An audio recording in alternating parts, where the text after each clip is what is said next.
집이나 건물을 지을 때 가장 중요한 것이 기초입니다. 다른 것을 아무리 잘 갖추어도 기초가 허약하면 견고하게 설 수가 없습니다. 그런데 기초의 소중함이라고 하는 것이 평소에는 잘 드러나지 않습니다. 일반적으로 이 파운데이션이라고 하는 것은 대개 건물의 밑바닥이나 땅속에 묻혀 있기 때문에 그렇습니다. 그러나 홍수가 온다든가 지진이 찾아오게 되면 그의 차이점을 극명하게 볼 수가 있습니다. 아무리 겉모양이 화려해 보여도 기초가 허술한 집은 금방 무너지게 되는 것입니다. 그러나 견고한 기초 위에 세워진 집은 흔들리지 않습니다. 실제로 일본의 도쿄에 있는 제국 호텔이라고 있습니다. 임페리얼 호텔이라고 해서 1920년대 초반에 지어진 건물이죠. 그 호텔을 건축한 사람이 미국의 건축가인 프랭크 로이드 라이트라고 하는 사람인데요. 이분은 건물의 기초를 공사하는 데만 2년을 투자했습니다. 그리고 그 위에 건물을 올리는데 2년을 썼습니다. 누가 봐도 기초공사에 너무 많은 시간을 투자한 것처럼 보이지 않습니까? 실제로 공사가 끝난 후에 쓸데없는 것이 너무 많은 낭비를 한 대표적인 건축 사례로 소개가 되기도 했습니다. 그랬는데요, 1923년도에 강도 7.9의 지진이 도쿄를 강타했습니다. 도시 안에 있는 대부분의 건물들이 다 붕괴되고 도로가 끊겨지는 참사를 당했는데 제국 호텔만은 아무런 데미지도 없이 멀쩡했습니다. 이유가 무엇인지 아시겠죠? 기초를 견고하게 만들었기 때문입니다. 여러분, 평소에는 잘 모릅니다. 그러나 지축을 흔드는 지진이 찾아오게 되면 그때 기초의 진가가 드러나는 것입니다. 우리 신앙생활도 마찬가지라고 생각을 합니다. 많은 분들이 외형을 중시하고 화려한 장식이나 업적을 중요하게 생각하지만 더 중요한 것은 우리 신앙의 뿌리가 무엇이냐는 것입니다. 우리의 믿음이 어떤 기초 위에 세워졌는가, 이것이 더 중요한 것입니다.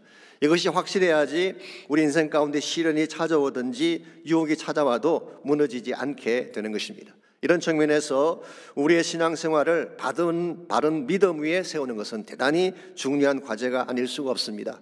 이것을 든든하게 해야지 무슨 일이 찾아오건 흔들리지 않게 되는 것입니다. 자, 그렇다면 우리의 신앙생활을 어떤 믿음 위에 세우면 견고하게 될까요? 물론 해답은 하나님을 믿는 믿음이죠. 그런데 문제가 하나 있습니다. 나름대로 다 하나님을 믿는다고 고백을 하지만 하나님에 대한 컨셉이 사람마다 다르다는 것입니다. 그래서 토마스 W. 카너라고 하는 유명한 조직 신학자가 있습니다. 우리 침례교단의 아주 원로 조직 신학자이긴 합니다만은 이분이 그런 말씀을 하셨어요. 하나님에 대한 우리의 개념이 신앙생활의 칼날을 결정한다, 그런 이야기를 했습니다. 즉, 하나님을 어떤 분으로 인식하냐에 따라서 신앙생활의 형태가 달라진다는 것입니다. 예를 들어서 어떤 분은 하나님을 무슨 분으로 생각을 하죠? 정죄하고 심판하시는 그런 분으로 인식을 합니다. 여러분이 잘 아시는 마르틴 루터가 하나님을 그렇게 인식을 했죠. 엄격한 아버지 밑에서 학대를 받아며 자란 탓에 하나님을 두려워했습니다. 이와 같은 사람은 일반적으로 율법적인 삶을 추구하게 돼 있습니다. 그래서 마르틴 루터도 처음에는 그렇게 했다가 나중에 칭의의 은혜를 깨달은 후에 종교개혁을 시작하지 않았습니까? 반면에 어떤 분들은 하나님을 한없이 사랑이 많으신 좋은 분으로만 인식을 합니다. 우리가 뭘 해도 오케이, 죄를 짓거나 잘못을 범해도 무조건 다 지나쳐 주시는 좋으신 하나님. 물론 이것은 귀한 컨셉처럼 볼 수도 있습니다만은 이와 같이 하나님을 인식하시는 분들은 대체적으로 심판을 인정하지 않습니다. 지옥의 존재마저도 인정하지 않습니다. 좋은 하나님이 지옥을 만드실 리가 없다는 것이죠. 어떤 분들은 하나님을 열정적인 분으로 인식을 합니다. 뜨거운 불 같은 분으로 인식을 하죠. 이런 분들은 본인의 신앙 칼라도 뜨겁고 열정적일 때가 참 많습니다. 조금 지적인 분들은 하나님을 지성적이고 논리적인 분으로 인식하기도 합니다. 한때 유럽의 유행처럼 번져갔던 신론 중에 디이즘이라고 하는 신론이 있었습니다. 우리가 자연신론이다 그렇게 해석하기도 하고 이원론이라 그렇게 부르기도 합니다만은 사실 이것은 18세기 계몽주의 영향으로 등장한 합리적이면서도 철학적인 신관을 말하는 것입니다. 하나님의 존재를 부인하는 것은 아닙니다. 그러나 하나님을 이성이나 자연 법칙과 같은 존재로 생각하기 때문에 초자연적인 현상이나 기적을 믿지 않습니다.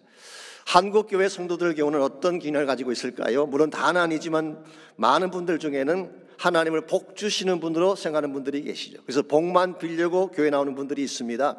아마도 이와 같은 현상은 한국의 오래된 무속신앙이나 샤머니즘의 영향이 아닐까 생각을 합니다. 이와 같이 나름대로 다 하나님 믿는다고 말을 하지만 실제로 믿음의 내용은 다른 것입니다. 그래서 단순히 하나님 믿는다는 고백만으로 충분하지가 않습니다. 내가 믿는 하나님이 어떤 분이신가, 성경이 말하고 있는 하나님이 어떤 분인가를 바르게 인식을 하고 이 바른 믿음 기초 위에 신앙을 세워야지 우리의 삶이 흔들리지 않게 되는 것입니다. 여러분은 어떤 믿음 위에 여러분의 신앙을 세우며 살고 계시는지요? 우리가 바른 믿음 위에 서서 진실로 하나님을 하나님 되게 하려면 과연 무엇이 필요할까요? 오늘 주신 본문을 중심으로 이것을 함께 정리해 보려고 합니다. 오늘 같이 읽은 본문에 보시면 이스라엘 백성이 가지고 있던 잘못된 믿음의 기초에 대한 책망의 말씀이 기록되어 있습니다. 1절 말씀 보시겠습니다. 이스라엘아, 너는 이방 사람처럼 기뻐 뛰놀지 말라.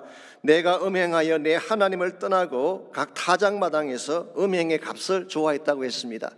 많은 성경 주석가들에 의하면 오늘 이 본문의 말씀은 추수감사 축제를 배경으로 기록했다고 합니다. 농부가 추수를 해서 수확을 거두어들이면 어떻게 합니까? 기뻐하며 춤을 추는 것이죠. 이게 일반적인 형태입니다. 그런데 왜 호세아는 기뻐하며 뛰놀지 말라고 말씀하고 있는 것일까요? 물론 여기서 이방 사람처럼이라는 수식어가 붙어있기 때문에 이방인들처럼 난잡한 축제를 벌이지 말라, 그런 뜻으로 이해할 수도 있습니다. 그러나 단순히 축제 형태에 대한 말씀을 하고 있는 것은 아닙니다. 보다 더 깊은 문제를 지적하는 것입니다. 지금 그들이 수확의 열매를 가지고 있는데요, 이 수확의 열매는 하나님을 떠나 음행의 값으로 받은 것이라는 것입니다. 즉 하나님을 믿지 않고 이방신을 섬기는 대가로 얻은 주수의 수확이기 때문에 이것 때문에 기뻐하는 것은 문제가 있다, 그런 뜻이에요. 사실 여기서 한 가지 짚고 넘어가야 될 사안이 있는데요, 우리가 이스라엘이 하나님을 떠났다 그렇게 말씀을 드리니까 아예 하나님을 다 배제하고 우상만 섬긴 줄 알지만 실제는 그렇지 않습니다. 겉으로는 하나님을 믿는 자들이었어요. 그런데 하나님만 믿은 것이 아니라 우상도 동시에 섬긴 것입니다. 예를 들어서 열왕기상 18장 21절을 보시면 바알 숭배가 절정에 달했던 아합 왕 시절에 엘리야가 백성들에게 한 말씀이 나옵니다. 여러분 잘 아시는 갈멜산 전투에서 했던 말씀이죠. 너희가 어느 때까지 둘 사이에서 머뭇머뭇하려느냐? 여호와가 하나님이면 그를 따르고 바알이 하나님이면 그를 따를지니라, 그렇게 이야기했어요. 이게 무슨 말일까요? 그 당시 이스라엘 백성이 하나님도 섬기고 바알도 섬겼다는 뜻이에요. 그러니까 이제는 결정을 해야 된다, 그렇게 선포한 것입니다. 남쪽 왕국인 유다의 케이스도 유사합니다. 열왕기하 21장에 보시면요, 므낫세가 왕이 되었을 때 여호와의 성전 두 마당에 1월 성신을 위한 제단을 쌓았다고 했습니다. 이방 신상이죠. 심지어 아세라 목상을 성전 안에 세웠다고 했습니다. 여러분, 성전이 뭐 하는 곳입니까? 하나님을 예배하고 제사하는 곳 아닙니까? 근데 하나님께 제사를 드리면서 동시에 우상도 섬겼다는 거예요. 이것이 혼합주의요, 이것을 오늘 성경은 영적 음행이라고 부르고 있습니다. 여러분, 이와 같은 혼합주의가 의미하는 바가 무엇인지 아십니까? 이것은 하나님을 이방 신들과 같은 존재로 인식한다는 뜻입니다. 아시겠지만 이방인들은요, 자신의 신들을 인격적 존재로 믿지 않습니다. 그저 비를 내려주고 그들의 필요를 채워주는 수단으로 섬겼습니다. 그랬는데 이스라엘이 여호와 하나님을 이런 존재로 인식했다는 거예요. 그래서 바알이건 야훼이건 상관이 없습니다.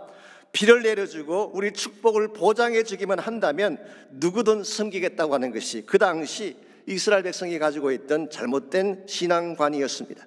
이것은 대단히 위험하고 잘못된 것입니다. 첫째로 하나님의 절대성을 부인하기 때문에 그렇습니다.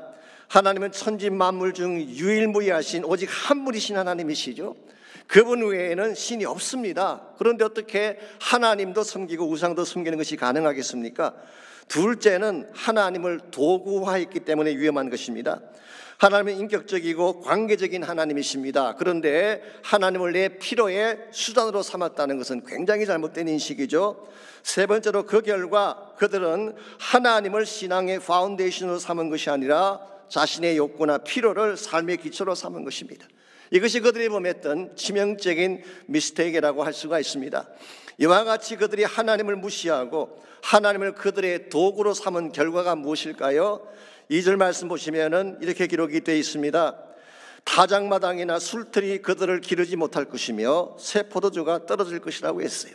기르지 못한다 이 말의 뜻은 먹이지 못한다, 피드하지 못한다 그런 뜻이에요. 쉽게 말하면 그들의 모든 축복이 그들의 누림이 되지 못한다 그런 뜻입니다. 3절 말씀 보시면은 그들이 약속의 땅에서 쫓겨날 것이라고 했어요. 하나님이 주신 그 거룩한 약속의 땅에서 추방을 당하는 것입니다. 6절 말씀 보시면은 그들이 애굽 사람들에게 죽임당하고 아수르 사람들에게 모욕을 당한 후에 그들이 자랑했던 은혜는 찔레가 덮일 것이요 그들의 장막에는 가시덩굴이 퍼질 것이라고 했습니다. 그동안 그들이 자랑했던 모든 은금부화가 다 가치가 없게 되고 그들의 집안은 가시가 가득 찬 황폐한 현장이 될 것을 말한 것입니다. 여러분, 이것이 하나님을 반석으로 삼지 않고 세상이나 자신의 욕망 위에 인생을 세웠을 때 일어날 수 있는 현실입니다. 이런 면에서 여러분과 제가 하나님을 믿되 바르게 믿어야 되는 것입니다. 하나님은 내 축복의 수단이 아닙니다. 하나님은 나의 생명이요 나의 주인이며 내 인생의 목적입니다. 그러므로 그 한 분에게만 나의 하트를 드리고 그분에게만 찬양과 예배를 드리고 그분이 나의 삶의 이유가 되어야지 우리가 받은 믿음 위에 우리 인생을 세웠다고 말할 수가 있는 것입니다. 오늘 여러분은 하나님을 어떤 분으로 인식하고 계십니까? 단순히 내 필요의 수단, 내 축복의 수단으로 여기시는지 아니면 하나님 자체가 여러분 삶의 목적이신지요? 이걸 여러분이 분명히 해야지 건강한 믿음을 소유할 수가 있습니다. 우리가 하나님을 하나님으로 인정하고 건강한 믿음 위에 우리 인생을 세워가려면 과연 무엇이 필요할까요? 오늘 본문에 보시게 되면 이스라엘의 믿음을 붕괴시켰던 몇 가지 중요한 영적인 요소가 나열되어 있습니다. 이것을 바르게 하면 우리의 믿음, 무너진 믿음을 다시 세울 수가 있는 것입니다. 우리가 건강한 믿음 위에 인생을 세우려면 첫 번째로 거룩한 기쁨을 가져야 됩니다. 거룩한 기쁨, 쉽게 말하면 구별된 기쁨입니다. 우리가 세상 사람들이 기뻐하는 이유와 하나님의 백성이 기뻐하는 이유가 같아야 되겠습니까? 달라야 됩니다. 가치관이 다르기 때문에 세상 사람들이 기뻐하는 이유와 우리가 기뻐해야 되는 이유는 분명히 다른 것입니다. 오늘 본문을 보시게 되면 이스라엘 백성이 기뻐 뛰어놀았다고 1절 말씀이 기록하고 있죠. 자, 그들이 기뻐 뛰어놀았던 이유가 무엇인가요? 그들 손에 들려있는 수확물 때문이었어요. 말씀드린 것처럼 이 수확물은 우상을 섬긴 대가였는데 하나님 없이 세상 따라다니다가 얻게 된 성공을 말하는 것입니다. 그들은 이와 같이 하나님 없이 물질을 받고 하나님 없이 성공을 누렸음에도 불구하고 하나님의 뜻과는 아무 상관없이 내 손에 축복만 있으면 기뻐하는 삶, 이건 건강한 믿음이라고 말할 수가 없습니다. 이와 같이 그들은 잘못된 것에 기쁨의 근거를 두었기 때문에 4절 말씀 보시게 되면 하나님은 그들이 얻은 수확물에 대해서 이렇게 말씀하고 계십니다. 그들은 여호와께 포도주를 부어드리지 못하며 여호와께서 기뻐하시는 바도 되지 못할 것이라. 그들의 재물은 애곡하는 자의 떡과 같아서 그것을 먹는 자는 더러워지나니 그들의 떡은 자기 먹기에만 소용될 뿐이라. 여호와의 집에 드릴 것이 아님이니라라고 했어요. 하나님이 그들이 얻은 수확을 제물로 올려드렸을 때 바짝겠다는 뜻이에요. 이게 포도주를 부어드린다는 말의 의미는요, 사실은 와인 오프링, 전제를 말하는 것입니다. 우리 구약의 제사제도 중에 제물 위에 포도주를 붓는 예식이 있죠. 그것을 우리가 전제라고 부르는데 하나님 그거 받지 않으시겠대요. 뿐만 아니라 그들이 드리는 제물이 하나님께 기쁨이 되지도 못한다고 말씀하고 있습니다. 왜냐하면 그 제물은 마치 애곡하는 자의 떡과 같이 더럽기 때문이라 그랬어요. 애곡하는 자의 떡이라고 하는 것이 무슨 말일까요? Bread of mourners, 애곡하며 우는 자의 떡, 우리 시로 표현을 하자면 초상집의 떡과 같다, 그런 의미예요. 이 하나님께 올려드릴 거룩한 예물이 될 수가 없는 것입니다. 오늘 여러분과 제가 기억해야 될 중요한 사실이 있습니다. 우리가 먹는 떡이 떡 자체만으로 우리를 기쁨을 가질 수가 없어. 하나님이 주시는 떡을 먹어야지 기쁜 것입니다.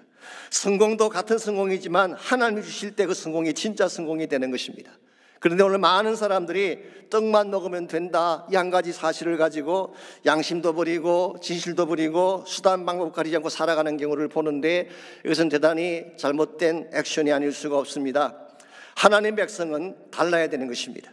내 손에 들린 물질이 아니라 하나님 자체를 기뻐할 수 있을 때 그때 우리가 바른 믿음으로 하나님께 나갈 수가 있는 것입니다.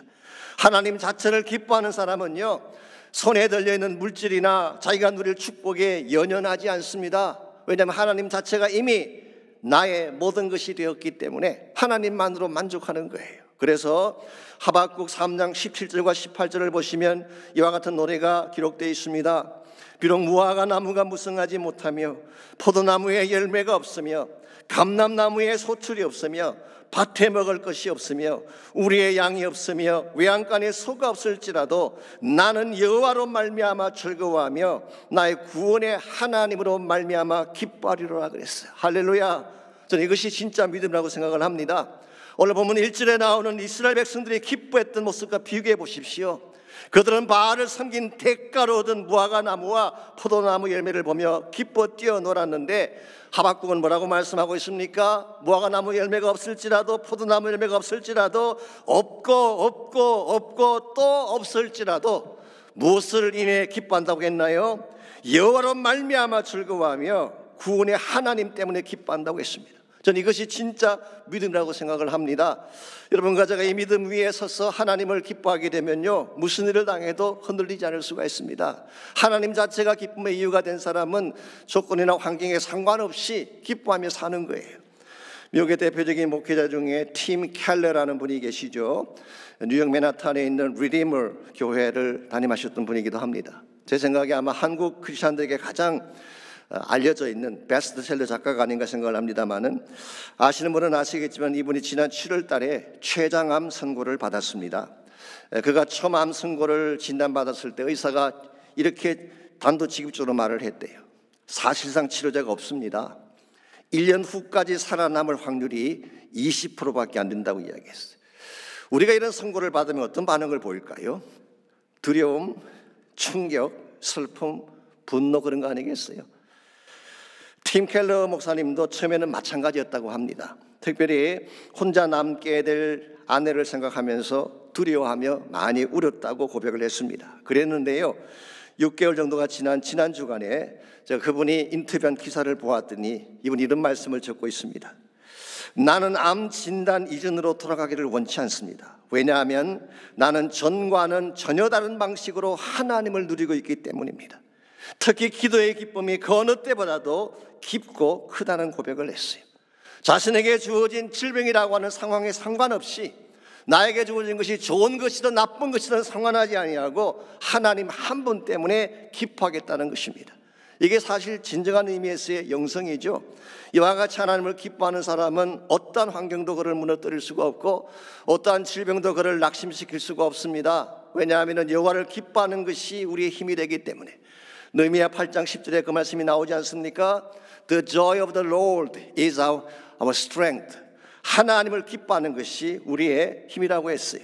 여러분이 하나님을 기뻐하고 찬양하게 되면 그것 자체가 능력이 될 줄 믿습니다. 실제로 팀 켈러가요, 지난 6개월 동안 14번의 키모를 받고, 물론 수많은 성도들이 중보기도를 한뜩되긴 하지만 말이죠, 지난 6개월 동안에 현저하게 significantly 그의 암세포가 줄어가고 건강이 회복되다는 이야기를 했습니다. 여러분과 제가 하나님을 기뻐하게 되면 능력이 나타나는 것입니다. 예배하며 찬양하면 암세포가 줄어들고 질병은 떠나가는 거예요. 이런 면에서 나에게 주어진 조건을 볼 것이 아니라 내 손에 무엇이 들려있나 이것을 볼 것이 아니라 내 마음속에 하나님이 계신가를 확인해야 돼요.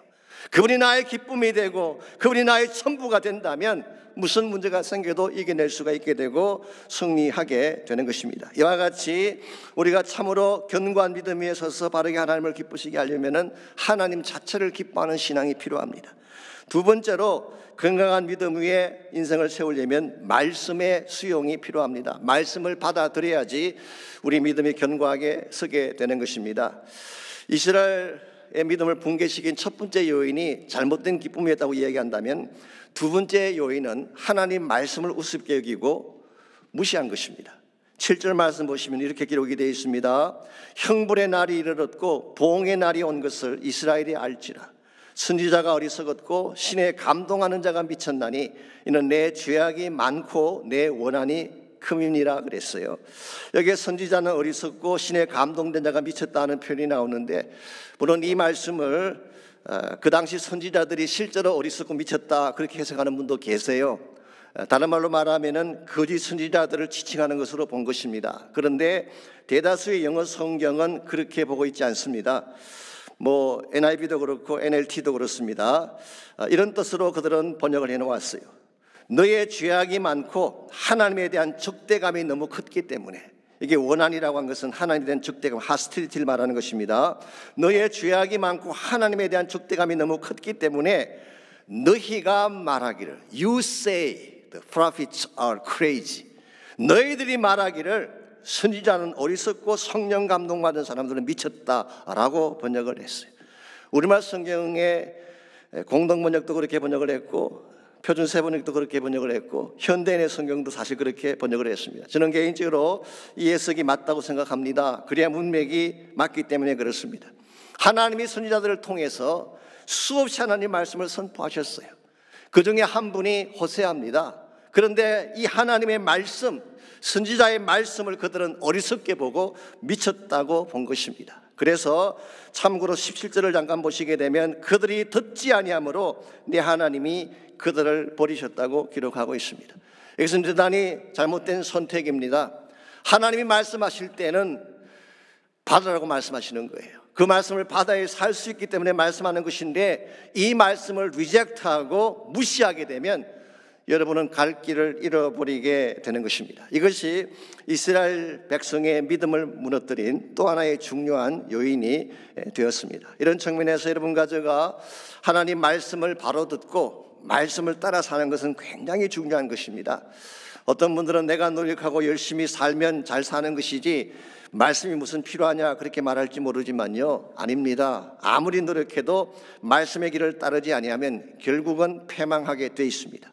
그런데 반대로 말씀에 집중해서 말씀 따라 살게 되면 하나님이 축복의 길을 열어주시는 거예요.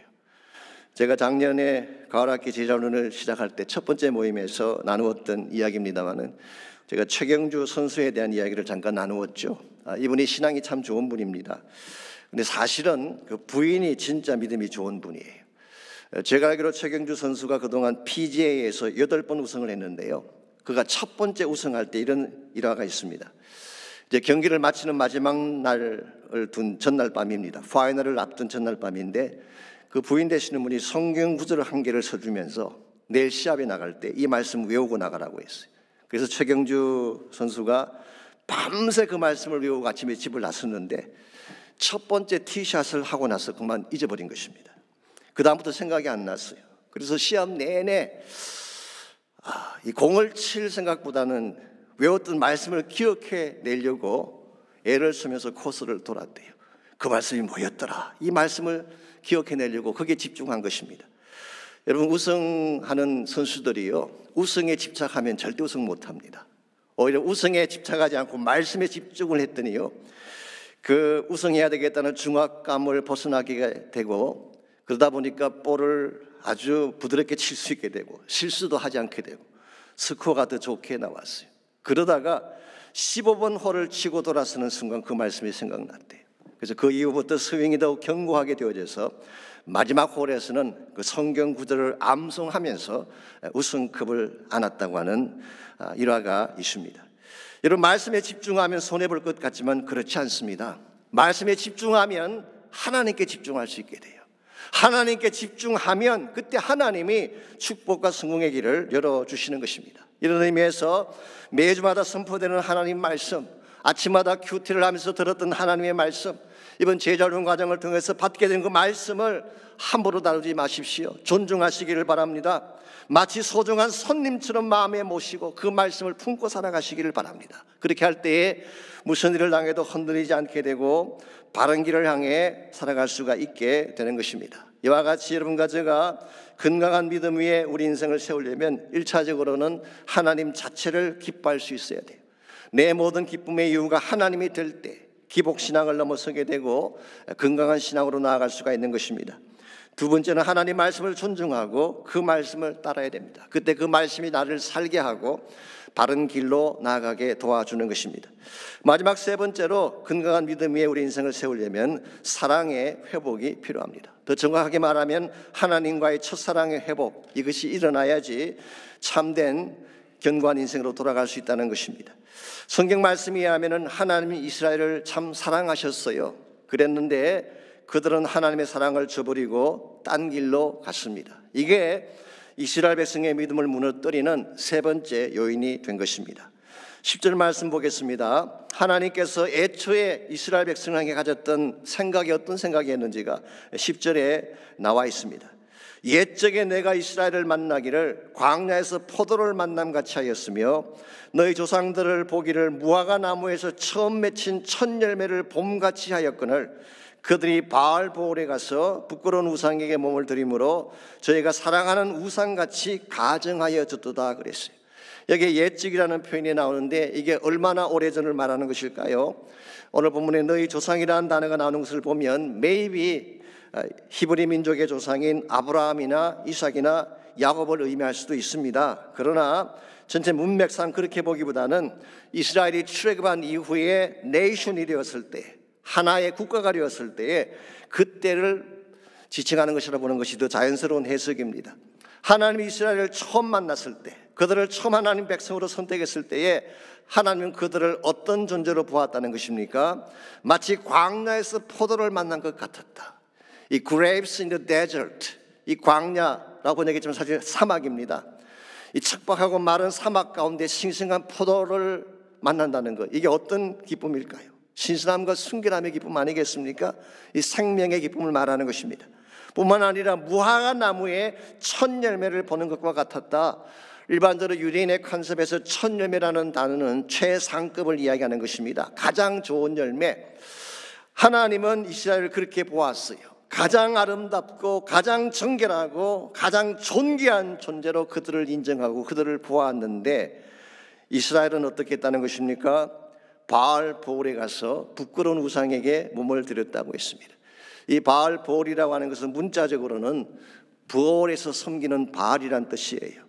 이것은 모압 사람들이 섬기던 우상신을 말하는 것이죠. 그런데 신명기 25장에 보게 되면 이 발람의 미혹에 이스라엘 백성들이 넘어가서 모압 여인과 음행을 하고 그 결과 이스라엘 백성 24,000명이 죽임을 당한 사건이 있습니다. 이 사건이 바로 바알보올의 사건이죠. 그런데 호세아는 이 동일한 일이 지금 이스라엘 가운데 일어나고 있다라고 지적을 한 것입니다.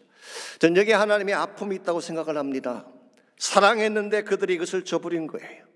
거룩한 백성으로 선택을 했는데 그들은 창기처럼 이방신을 섬기며 떠나간 것입니다. 이와 같이 하나님을 버리고 떠나갔던 하나님과 깨어진 첫사랑의 관계를 회복하지 아니하면 진정한 의미에서 회복이 일어날 수가 없고 견고한 인생을 살 수가 없는 것입니다. 사랑의 관계가 깨어지면 모든 게 다 깨어지잖아요. 이런 의미에서 저는 그렇게 생각합니다. 참된 믿음이 뭐냐? 하나님 사랑하는 믿음이 참된 믿음이에요. 세상의 어떤 영화나 축복보다도 하나님을 더 사랑할 때 우리 인생이 바로 세워지게 되고 우리 삶 자체가 하나님께 영광이 되는 것입니다. 오늘 여러분과 제 삶은 어떤지 모르겠습니다. 여러분은 하나님을 처음 만났던 첫사랑의 기억을 지금도 마음에 품고 사시는지요? 우리 모두에게 첫사랑의 기억이 있습니다. 처음 예수님 만나고 죄사함 받고 가슴을 치며 밤새 울었던 첫사랑의 기억이 있죠. 저에게도 있고 여러분에게도 있는 줄 믿습니다. 그런데 이 첫사랑을 자꾸 잊어버릴 때가 있어요. 이 첫사랑을 버리고 세상이 좋아서 세상으로 나아갈 때가 있는 것입니다. 이것을 우리가 돌이켜야지 건강한 믿음으로 하나님을 섬길 수 있게 되는 것입니다. 제가 오래전에 안식년 기간 동안에 세들백 교회에 가서 주일 예배를 드렸던 적이 있습니다. 그때 르고아렌 목사님이 사랑에 대해 설교를 하시면서 사랑에 빠지게 되면 일어날 세 가지 현상을 소개해 주었어요. 제가 BSBC 라이브 할 때도 자주 소개해 드리는 예화입니다. 첫째가 curiosity, 호기심을 갖게 된다. 상대방에 대해서 무엇이건 알고 싶어 하는 것, 뭘 좋아하는지, 어떤 음식을 잘 먹는지, 보는 책은 뭔지, 이 호기심을 갖게 되는 것, 이게 사랑의 증거예요. 두 번째는 heavy investment, 무엇을 들어도 아깝지 않다는 것입니다. 가장 귀한 것, 가장 값진 것 드리고 싶어 하는 것. 그래서 별을 따다가 그대 두 손에 가득 들이를 노래하는 스테이지가 바로 사랑하면 일어날 수 있는 것. 세 번째로 elusive feeling이라고 했습니다. 이것은 형언할 수 없는 감정을 말하는 것이죠. 뭐라 표현할 수 없는, 그러나 당신을 보기만 하면 가슴이 뛰고 가슴이 설레게 되는 현상. 들어가도 그대 생각, 나가도 그대 생각, 그 사람으로 가득 찬 상태가 되는 것. 이것을 그분은 사랑이라고 표현을 했습니다. 오늘 하나님과 우리의 사랑이 과연 이러한가요? 우리 한번 점검할 필요가 있습니다. 하나님에 대해서 알고 싶은 것이 많으세요? 하나님 뭘 좋아하는지, 어디에 관심이 있는지를 알고 싶어서 성경도 읽고 기도도 하고 묵상도 하십니까? 아니면 그저 무관심하게 스페어 타이어처럼 하나님이 필요할 때만 끄집어내 쓰는 이런 신앙생활 살 때가 많지 않습니까? 또는 하나님께 무엇을 드려도 아깝지 않나요? 더 드리지 못해 안타까워하고 가장 소중한 것, 나의 시간, 나의 물질, 이것 드리고도 부족해서 나의 생애까지도 드리고 싶어하는 마음, 이게 진짜 하나님을 사랑하면 일어날 수 있는 현실이에요. 무엇보다도 그분만 생각하면 가슴이 뛰고 예배만 드리면 가슴이 설레고 감격의 눈물을 흘리고 계신가요? 들어가도 하나님 생각, 나가도 하나님 생각, 나의 전체가 하나님으로 가득 찬 상태가 되는 것, 이와 같은 마음의 상태가 된다면 여러분은 진짜 하나님을 사랑하는 것이고, 이와 같은 마음 속에는 죄악이 들어올 수가 없습니다. 유혹이 들어올 수가 없습니다. 그러므로 여러분과 제가 정말 견고한 삶을 살기를 원하고 믿음 가운데 바로 서서 살기를 원한다면 하나님과 사랑의 관계를 회복해야 돼요. 그리고 날마다 더 깊어져가는 사랑, 하나님과 더 깊이 교제하는 시간들을 많이 가져야지 여러분 삶이 견고하게 세워지게 되는 것입니다. 이런 면에서 전 여러분 한 분 한 분이 다시 하나님의 보좌를 회복하시기를 바랍니다. 예배를 회복하고 찬양의 현장을 회복하시기를 바랍니다. 성령의 임재 가운데 기름 부음의 축복을 받으시고 정말 하나님 외에는 나의 자랑이 없다는 고백을 하시기를 바랍니다. 여러분의 삶은 무엇 위에 세워져 있습니까? 혹시 세상의 성공이나 물질적 축복 위에 세워져 있지 않나요? 명성이나 권력 위에 인생의 집을 짓고 있지 않습니까? 그러나 여러분 기억하십시오. 그것은 반석이 아닙니다. 화려해 보이지만 지치게 흔들리고 폭우가 찾아오면 다 무너질 모래탑에 불과한 것입니다. 우리의 반석은 오직 한 분, 예수 그리스도밖에 없습니다. 그분만이 우리의 소망이, 우리의 능력이 되시기 때문에 그분만이 환난 날에 우리를 건져내시고 우리를 사랑으로 안아주실 유일한 분이십니다. 19세기 영국의 찬송가 작가 중에 에드워드 모트라고 하는 분이 계셨어요. 이분은 페니 크로스비나 아유라 생키 같이 유명한 찬송 작가가 아닙니다. 어릴 때부터 교회를 다니지 않았어요. 경건한 부모 밑에서 자라지도 못했습니다. 기록을 보니까 아버지는 술집을 냈어요. 그리고 본인은 어릴 때부터 캐비넷을 제작하는 일을 배워서 캐비넷 제작공으로 일을 하던 사람입니다. 그랬는데 18세 되던 해에 토트넘이라고 있죠. 우리 손흥민 선수가 뛰고 있는 거기에 한 집회에 참석을 했다가 예수님을 만나게 됐어요. 그는 그 후에도 계속 캐비넷 제작 사업을 했습니다마는 만 55세 때에 하나님 부르심 받고 침례교 목사가 됐습니다. 하루는 주일 오후 시간인데 어느 한 가정을 신방하게 됩니다. 가보았더니 한 자매님이 힘든 질병 가운데 신음하고 있었어요. 두려움과 공포 속에서 무엇을 붙잡아야 될지를 몰라 고통하고 있을 때 에드워드 모트 목사님이 그 자매에게 들려준 메시지가 이것입니다. 우리의 소망은 예수님밖에 없습니다. 그분 위에 소망의 닻을 내리십시오. 그리스도의 반석 위에 서시면 그분이 당신을 건지십니다. On Christ the solid rock I stand. 예수님만이 우리가 설 수 있는 유일한 반석입니다. All other ground is sinking sand. 그 외 나머지 모든 것은 무너지는 모래와 같습니다. 여기서 우리가 즐겨 부르는 찬송가 488장이 된 것입니다. 주 나의 반석이시니 그 위에 내가 서리라. 그 위에 내가 서리라. 사랑하는 성도 여러분, 세상에 믿던 모든 것은 끊어질 날이 반드시 옵니다. 우리의 성공도 우리의 가진 재물도 영원하지 않습니다. 우리의 젊음 영원하지 않습니다. 우리의 자랑 영원하지 않습니다. 심지어 우리가 사랑했던 사람들마저도 영원히 우리 곁에 머물지 않습니다. 모든 것은 다 떠나가는 것입니다. 모든 것이 다 떠나가도, 모든 것이 다 무너져도 영원히 무너지지 아니할 우리의 반석, 그분이 바로 죽으시고 부활하신 예수 그리스도십니다. 그분에게 소망을 두시기 바랍니다. 그분을 만나시기 바랍니다. 그분 위에 여러분의 인생을 세우셔서 남은 생에 반석 위에 선 인생으로 아름답게 살아가시기를 바랍니다. 주 나의 반석이시니 그 위에 내가 서리라. 그 위에 내가 서리라.